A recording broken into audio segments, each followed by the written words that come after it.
से ऊपर उठकर कर्मचारी अगर इस पूरे गिरोह के साथ मिला हुआ है तो जाहिर सी बात है वो खोलेगा। और जो मैंने यहाँ पर बात कही 3 तस्वीरें दिखाते समय, उन 2 लोगों को परेशान नहीं होना पड़ता अगर हम हाईटेक तकनीक, जो तकनीक नकलचियों ने अपनाई है उनसे ज्यादा हाईटेक तकनीक को अगर हम अपनाते हैं तो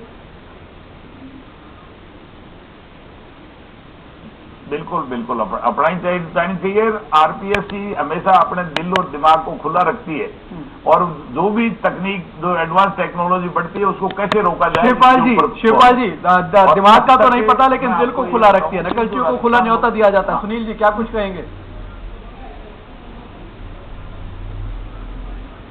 नहीं, आप बिल्कुल सही कह रहे हैं, नकलचियों को खुला इन्विटेशन है।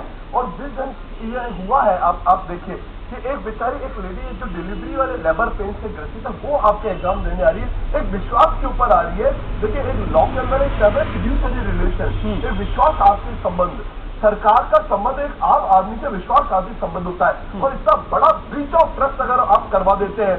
एक लेडी लेबर पेन में आ रही है, एक दूल्हा शादी का मंडप छोड़ के आपका एग्जाम देने आ रहा है, आप उसकी भावना को आप समझिए किस भावना से आ रहा है। और अगर आप इस तरह का ब्रीच ऑफ ट्रस्ट अगर हो रहा है मॉरल टर्पिट्यूड के थ्रू, तो सर्टेनली हमें कुछ वो वे आउट निकालने पड़ेंगे।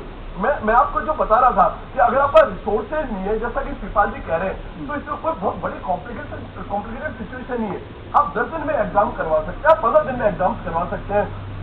बल्कि उसके अंदर एक बड़ी अच्छी सुविधा होती है कैट की तरह या जीआरडी की तरह, कि हर बच्चा अपना डेट खुद डिसाइड करवा सकता है, क्योंकि मैं संडे को दूंगा, मंडे को दूंगा, और एल्गोरिथम से लगातार हर बार नया पेपर जनरेट होगा, तो कोई समस्या ही नहीं है। बट बात एक है कि हमारे शायद जो नीति नियंता है, या तो वो उन तकनीकों से अवगत नहीं है कि किस ढंग के एल्गोरिथम बेस्ड पेपर जनरेशन हो रहे हैं, या मुझे समझ में नहीं आता इसमें विल पावर का अभाव है। और हम आज भी उन्हीं चीजों को लेके बैठे हुए, स्टडी गटी चीजों को लेके बैठे हुए हैं, पेपर के हमारे पैटर्न के अंदर। चलिए, चूंकि सुनील जी समय की बेहद कमी है, आखिरी प्रतिक्रिया आप दोनों खास मेहमानों से। शिवपाल जी, अगर अब जैसा कि गिरोह पूरा पकड़ा गया है, अगर परीक्षा रद्द होती है तो उन लोगों का क्या होगा जो कि मेहनत करके गए थे, खासकर वो जो 2 तस्वीरें दिखाएं?